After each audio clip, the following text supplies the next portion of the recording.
बहुत बहुत शुक्रिया आप सभी का।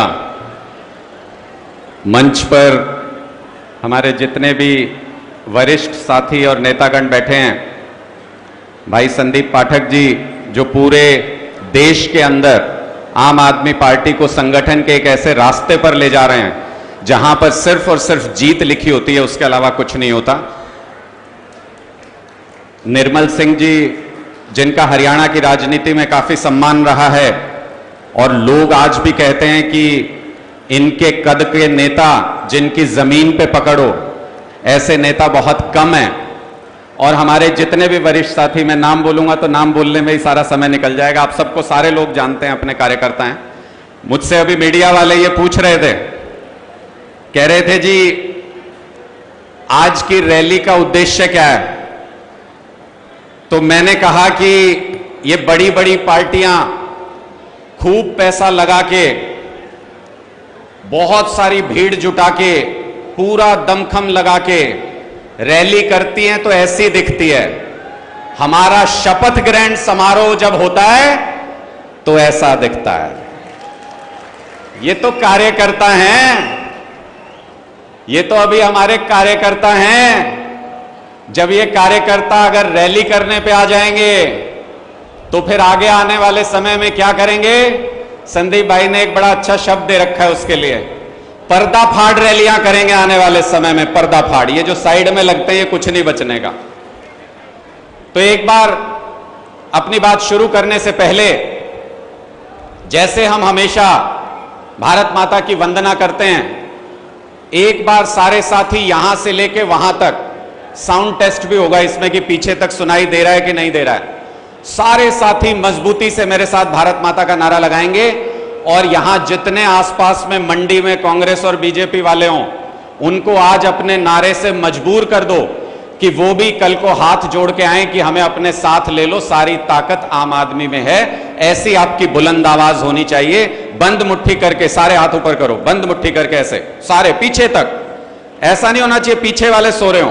हाँ, भारत माता की, भारत माता की, इनकलाब, इनकलाब। ऐसे ही नारे लगाते रहना और कांग्रेस बीजेपी वालों के पंखे फाड़ते रहना। ऐसे इसी तरह से सब कॉर्नर हो जाएंगे धीरे धीरे। और ये बात हम महसूस करने लगे हैं। अब जब बिजली आंदोलन हुआ पिछले 1 महीने तक, आप में से ढेरों लोगों ने, बहुत सारे लोगों ने आके अपने अपने किस्से सुनाए। किसी गांव में कोई किस्सा, किसी गांव में कोई किस्सा। सब लोगों ने एक बात कही, जिस भी गांव में गए हमको सम्मान मिला। लोगों ने कहा आपका मुद्दा जायज है, बिल्कुल सही है, और जैसे पंजाब और दिल्ली में बिजली फ्री मिलती है वैसे ही हरियाणा में भी बिजली फ्री मिलनी चाहिए। हरियाणा के हर गांव से यही आवाज निकल के आई। हरियाणा के हर गांव से आपको यह सुनने को मिला कि नहीं मिला, बोल के बताओ मुझे। सारों ने नहीं बताया, सारे बताओ अपना अनुभव कि हरियाणा के हर गांव से फ्री बिजली की, 24 घंटे बिजली की आवाज आ रही है कि नहीं आ रही है? आ रही है, आ रही है। खुशखबरी यह है कि शपथ तो आज दिलानी थी अरविंद जी को, लेकिन खट्टर साहब कल ही बौखला गए। रात को उनको पता चला होगा, शाम को, कि जो उनकी कुर्सी जिस पे इतना गुमान किए बैठे हैं उसकी एक टांग आज तोड़ देंगे हम यहां पे।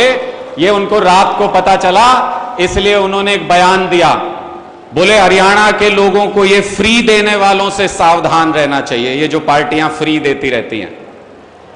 अरविंद केजरीवाल जी ने आज सुबह सुबह उनको करारा जवाब दे दिया है। अरविंद केजरीवाल जी ने कह दिया कि 2024 के बाद से हरियाणा के लोगों को भी फ्री बिजली, फ्री पानी, फ्री स्कूल और फ्री अस्पताल मिलेंगे। कर ले खट्टर साहब तेरे से जो भी होता हो कर ले। और खट्टर साहब को पहले ही पता उनके साथ क्या होना है, इसलिए खट्टर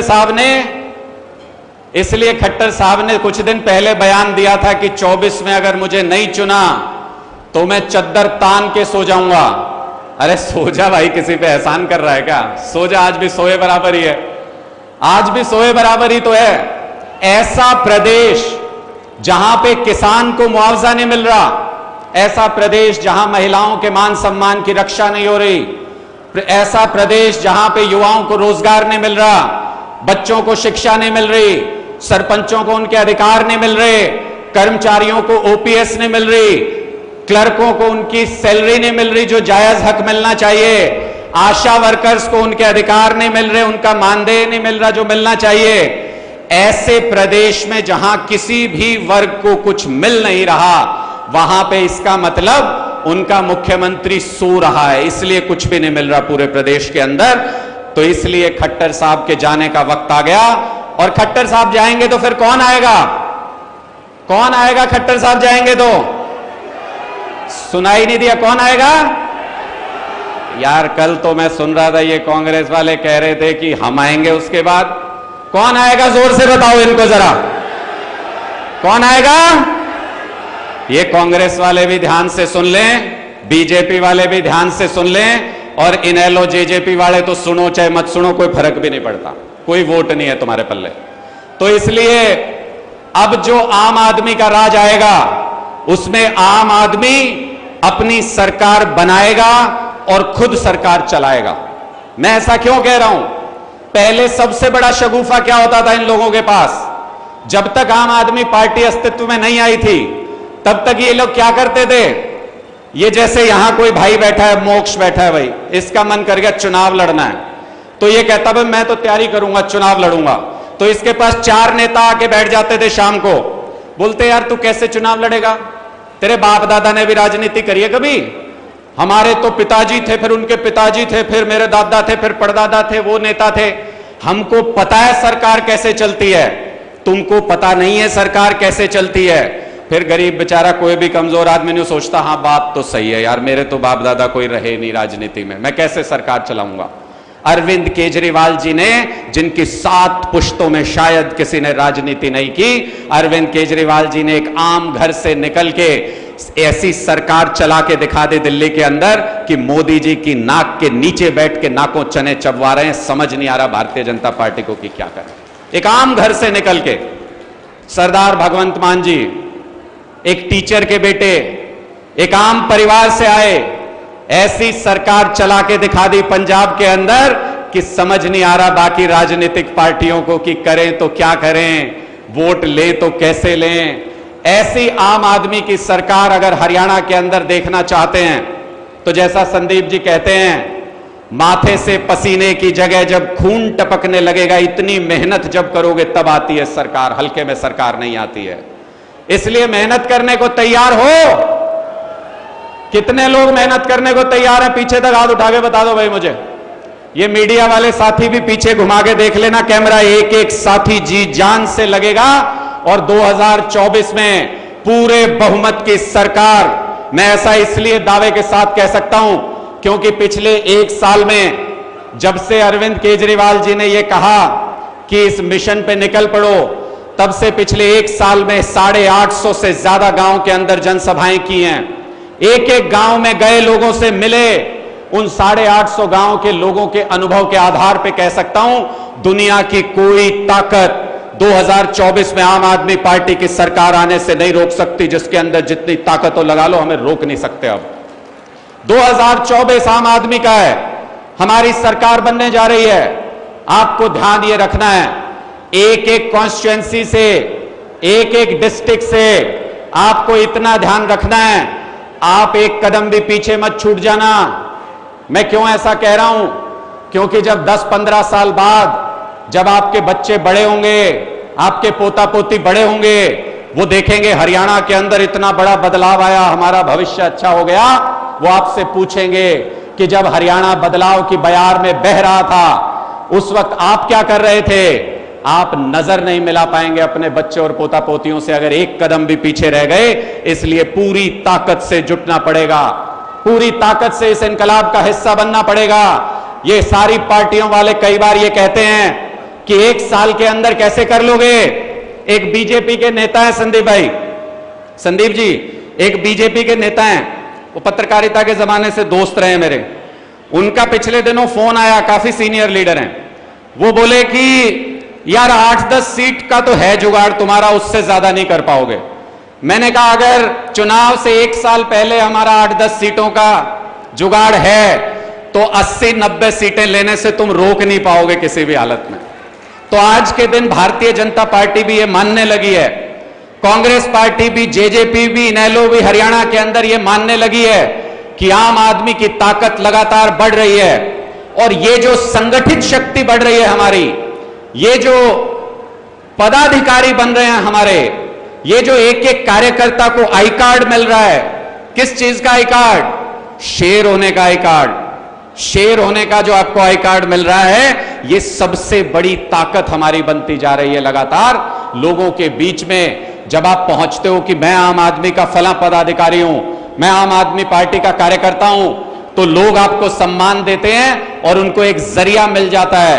ज्यादातर गांव से हमारे पास ये कंप्लेंट आती थी कि हम आम आदमी पार्टी से तो जुड़ना चाहते हैं, लेकिन आम आदमी पार्टी से जुड़े कैसे, कोई आया नहीं हमको जोड़ने। एक एक गांव के अंदर आने वाले समय में 11 और 21 सदस्य है जो हम ग्राम समिति का निर्माण करेंगे, वो हमारे लोकल रिप्रेजेंटेटिव होंगे एक एक गांव के अंदर। जिसको जिस गांव में आम आदमी पार्टी से जुड़ना हो वो हमारे लोकल फ्रेंचाइजी होगा, वहां पे जाके लोग आम आदमी पार्टी से जुड़ पाएंगे। और उसके बाद जो इनकलाब और सैलाब आएगा पूरे हरियाणा के अंदर, जो व्यवस्था बनेगी, उसमें आम आदमी पार्टी 90 के आसपास ही सीट जीतेगी। ये आज मैं आपको बता दूं, कोई 1-2 सीट इधर उधर होगी, और वो भी इसलिए कि कोई तो मेहनत करने वाला एक आध उधर भी बचा होगा, बाकी तो सारे कामचोर दूसरी पार्टियों में कोई होगा तो एक आध सीट पे मुकाबला कर लेगा। नहीं तो आम आदमी की ताकत जो खड़ी हो रही है, जो संगठन खड़ा हो रहा है, उसकी ताकत के दम पे 2024 में हम सरकार बनाने वाले हैं। और ये जो सरकार बनाने का जो प्रण हम ले रहे हैं, इसका हौसला यहां अगली पंक्ति में बैठे व्यक्ति से लेके पीछे तक के हर व्यक्ति को सिर्फ एक ही शख्स से मिलता है। वो हौसला किससे मिलता है? वो हौसला अरविंद केजरीवाल जी से वो हौसला मिलता है सारे लोगों को। उनका जीवन हमारे लिए जिस तरह से प्रेरणा बना, जिस तरह से उन्होंने हमें सिखाया। एक बार जोरदार तालियां अशोक तंवर जी के लिए बुला दीजिए। हमारे सम्मानित साथी, वरिष्ठ नेता, हरियाणा चुनाव प्रचार समिति के अध्यक्ष डॉक्टर अशोक तंवर जी हमारे बीच में आ गए हैं। मैं अशोक तंवर जी से निवेदन करूंगा, आपने पानी पीने का टाइम देंगे बस बीच में, उसके बाद लोग आपको सुनना चाहते हैं। आप आइए और लोगों का मार्गदर्शन कीजिए, और आप सभी जोरदार तालियों से अशोक तंवर जी का स्वागत कीजिए।